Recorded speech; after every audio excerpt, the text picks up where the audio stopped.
Welcome back to my channel easy studies channel में। I just hope आप सभी अच्छे होंगे। तो आज हम आपको राजन सीरीज स्टार्ट कर रहे हैं और सेकंड पेपर। तो ये हमारे जो अति लघु उत्तरीय प्रश्न करा रहे हैं आज, और हमारे जो बाकी के हमने आपको करा दिए, एक्सेल के 60 तक करा चुके हैं और हम उसके आगे स्टार्ट करते हैं।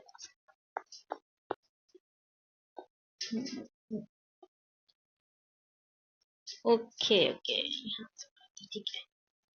क्वेश्चन नंबर 55, किन्हीं दो विद्यालयी अभिलेखों के नाम व उनका उपयोग बताइए। तो पहले क्या, लॉग बुक।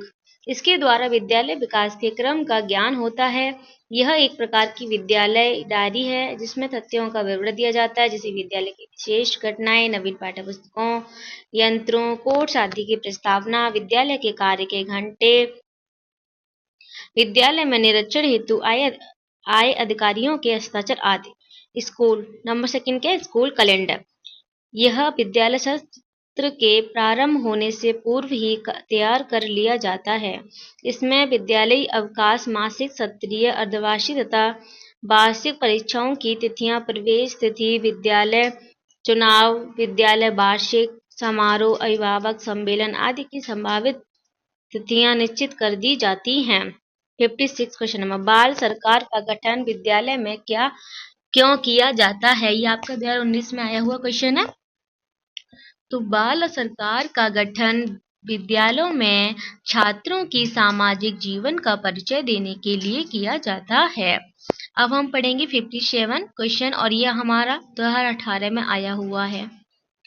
एनसीईआरटी के कोई दो कार्य बताइए। तो स्कूली शिक्षा के विभिन्न स्तरों का स्वरूप, एक, उनके स्तर मान को निर्धारित करना। नंबर सेकेंड, स्कूली शिक्षा के विभिन्न स्तरों के लिए पाठ्य पुस्तकों का निर्माण करना। 58 क्वेश्चन नंबर भी आपका 2018 में आया हुआ है। सूचना का अधिकार अधिनियम का क्या उद्देश्य है। सूचना का अधिकार अधिनियम का उद्देश्य नागरिकों को यह अधिकार देना है कि वह किसी भी सार्वजनिक प्राधिकरण के अधिकारों से किसी भी सूचना को प्राप्त कर सके, जिससे प्रशासन में पारदर्शिता और जिम्मेदारी को बढ़ावा मिले, भ्रष्टाचार पर रोक लग सके तथा सरकार और उसके सभी विभाग नागरिकों के प्रति जवाबदेह हों। 59 क्वेश्चन, ये भी आपका 2018 में आया हुआ है। परिवेशन का क्या उद्देश्य है। नंबर 1, शिक्षकों, छात्रों तथा कर्मचारियों की समस्या से परिचित होना तथा उनका समाधान करना। नंबर सेकेंड, विद्यालय के प्रशासनिक ढांचे में उत्पन्न हुए दोषों का उन्मूलन करना। नंबर 60 प्रश्न, क्वेश्चन नंबर 60, शिक्षण में उपयोगी किन्हीं दो शिक्षण अधिगम सामग्रियों के नाम व उनके उपयोग बताइए। 2018 में ये भी क्वेश्चन आया हुआ है। चार्ट शिक्षण की प्रभावी सामग्री है जो प्रत्यय को स्पष्ट करने में शिक्षक की बहुत मदद करती है। मॉडल भी प्रभावी शिक्षण अधिगम की सामग्री है। जहां हम जा नहीं पाते हैं उन स्थलों तथा वस्तुओं का मॉडल शिक्षण को जीवंत कर देता है। 61 क्वेश्चन नंबर, राष्ट्रीय मुक्त विद्यालय शिक्षा संस्थान NIOS की स्थापना क्यों की गई है। मुक्त अध्ययन प्रणाली तथा दूरस्थ शिक्षा के माध्यम से समाज के लाभ से वंचित वर्गों को विद्यालयी शिक्षा के अवसर प्रदान करने के लिए ही राष्ट्रीय मुक्त विद्यालयी शिक्षा संस्थान खोला गया। 62, PTA अभिभावक शिक्षक संघ अथवा MTA मात्र शिक्षक संघ की बैठक कब सुनिश्चित की गई। उत्तर क्या है, प्रत्येक माह के किसी शनिवार या रविवार को ये की जाती है ना, पेरेंट्स मीटिंग की जाती है ना, प्रत्येक माह के किसी शनिवार या रविवार को की जाती है। अब हम 63 क्वेश्चन नंबर पे आते हैं। ठीक है, PTA अथवा MTA के सदस्यों का वर्गीकरण कीजिए। उत्तर क्या है, अध्यक्ष अभिभावकों में से उपाध्यक्ष, प्रधानाध्यापक या अध्यापिका, मंत्री, शिक्षक सदस्य। ठीक है। 64, विद्यालय श्रेणीकरण क्या है। तो उत्तर क्या है, जिस प्रकार बच्चों के शैक्षिक मूल्यांकन के बाद उन्हें श्रेणी प्रदान की जाती है, उसी प्रकार विद्यालयों में बच्चों की शैक्षिक संप्राप्ति स्तर के मापन के आधार पर विद्यालय श्रेणीकरण की व्यवस्था की गई है।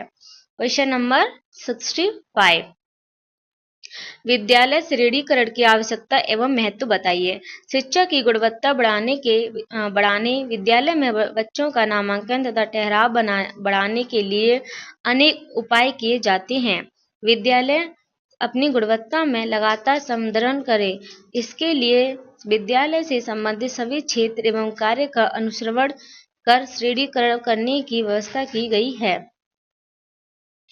66 क्वेश्चन नंबर, राष्ट्रीय अध्यापक शिक्षा परिषद की स्थापना कब की गई थी? उत्तर में क्या है? 1995 ईस्वी में। 67 क्वेश्चन नंबर, राष्ट्रीय अध्यापक शिक्षा परिषद में कुल कितने सदस्य हैं? तो बच्चों कितने हैं? 41। समुदाय से आप क्या समझते हैं? बेटा ये मोस्ट इंपोर्टेंट है। समुदाय यानी कि कम्युनिटी। समुदाय से आप क्या समझते हैं? समुदाय शिक्षा से जुड़ी एक बड़ी समस्या है। यदि विद्यालय को समुदाय का सहयोग प्राप्त हो तो विद्यालय और बच्चों से जुड़ी विभिन्न कठिनाइयों का सामना किया जा सकता है। जैसे समुदाय के किसी डॉक्टर के माध्यम से बच्चों का स्वास्थ्य परीक्षण कराना और उसकी आख्या रखना, समुदाय के किसी विशिष्ट व्यक्ति के माध्यम से बच्चों के भ्रमण में सहयोग लेना आदि। ठीक है, अब हम आते हैं 69 क्वेश्चन नंबर पर। यह आपका 2020 में आया हुआ है। विद्यालय के मानव संसाधन कौन कौन से हैं? शिक्षक, छात्र एवं समुदाय। 70 क्वेश्चन नंबर पे आते हैं हम। समय सारणी की परिभाषा लिखिए। ये 2020 में भी आया और 2022 में भी आया। ठीक है, उत्तर है समय सारणी एक चार्ट है जो विद्यालय में किए जाने वाली सभी क्रियाकलापों को दर्शाता है।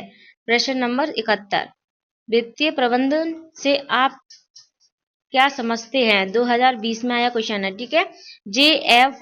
ब्रैडले के अनुसार वित्तीय प्रबंधन व्यवसाय का वह क्षेत्र है जिसका संबंध पूंजी के विवेकपूर्ण असहयोग उपयोग एवं पूंजी साधनों के सतर्क चयन से है, ताकि वह करने वाली इकाई अपने उद्देश्यों की प्राप्ति की ओर बढ़ सके। क्वेश्चन नंबर 72, ये आपका 2020 में आया हुआ है। विद्यालय का हृदय किसे कहा जाता है? विद्यालय का हृदय पुस्तक व पुस्तकालय को कहा जाता है। ठीक है, वो हृदय है, हार्ट है। ठीक है, अगर पुस्तक नहीं होंगी तो विद्यालय किस बात का? ठीक है, 73 क्वेश्चन नंबर आता है और ये आपका 2020 में भी आया, 2021 में भी आया। ठीक है, आगे भी आएगा। तो विद्यालय संगठन क्या उद्देश्य है? तो विद्यालय संगठन का उद्देश्य बालकों को ऐसे अवसर प्रदान करना है जिनमें उनकी समस्त जन्मजात शक्तियों का सामंजस्यपूर्ण विकास संभव हो सके। इसके अतिरिक्त उनकी मूल प्रवृत्तियों का उपयोग तथा शोधन एवं रुचियों का स्वस्थ प्रकाशन तथा परिष्करण हो सके। विद्यालय संगठन का मुख्य उद्देश्य उसका शारीरिक, मानसिक, चारित्रिक तथा सामाजिक गुणों का विकास करना है। क्वेश्चन नंबर 74, ग्राम शिक्षा समिति क्या है? यह 2020 में आया क्वेश्चन है। इसका उत्तर, शिक्षा को समुदाय से जोड़ने के लिए ग्रामीण क्षेत्रों में ग्राम शिक्षा समितियों का गठन किया गया है। प्रत्येक ग्राम सभा स्तर पर ग्राम शिक्षा समिति का गठन किया जाता है। ग्राम सभा का प्रधान इस समिति का अध्यक्ष होता है। क्वेश्चन नंबर 75, विद्यालय अभिलेख के प्रकार बताइए। यह आपका 2020 में भी आया है, 2021 में भी आया, 2022 में भी आया, 2024 में भी आएगा 100%। So please note down an important return it. ठीक है, लिख लीजिए इस पे। सामान्य अभिलेख। नंबर 2, अध्यापकों से संबंधित अभिलेख। नंबर 3, विद्यार्थियों से संबंधित अभिलेख। नंबर 4, उपकरण संबंधी अभिलेख। नंबर 5, वित्तीय अभिलेख। 76 क्वेश्चन नंबर, ये भी आपका 2020 और 2022 में आया हुआ है। संस्थागत नियोजन एवं प्रबंधन के महत्व पर प्रकाश डालिए। महत्व, संस्था के लक्ष्यों के निर्धारण में सहायता मिलती है। निर्धारित लक्ष्यों की समय सीमा के अंदर पूर्ति संभव है। संस्था की आवश्यकताओं की पहचान व उनकी पूर्ति करना संभव होता है। समस्याओं व कठिनाइयों की पहचान होती है व उन्हें दूर करने में मदद मिलती है। उपलब्ध संसाधनों का बेहतर व अधिक सदुपयोग किया जा सकता है। 77 क्वेश्चन नंबर देखो, पढ़िए। राज्य स्तर पर कार्य करने वाले किन्हीं दो अभिकरणों पर संक्षिप्त टिप्पणी लिखिए। शिक्षा के अभिकरण में दो स्वरूप हैं, परिवार, समाज और समुदाय भी एक अभिकरण है। तथा सभी तरह के विद्यालय दूसरे अभिकरण है। औपचारिक शिक्षा दूसरे अभिकरण तथा अनौपचारिक शिक्षा प्रथम अभिकरण में आजीवन मिलती है। 2020 और 21 में आया हुआ 78 क्वेश्चन नंबर। विद्यालय में खेल के मैदान का क्या महत्व समझाइए। खेल के मैदान सभी उम्र के बच्चों के लिए शारीरिक विकास को प्रोत्साहित करने के लिए अलग अलग अवसर प्रदान कर सकते हैं। उदाहरण के लिए स्लाइड और झूले संतुलन और समन्वय को बढ़ावा देते हैं। चढ़ाई वाले फ्रेम उनकी मांसपेशियों को मजबूत करते हैं और स्पर्श पैनल हाथ आंखों के कौशल के साथ मदद करते हैं। 79 क्वेश्चन नंबर। महिला प्रेरक दल को परिभाषित कीजिए।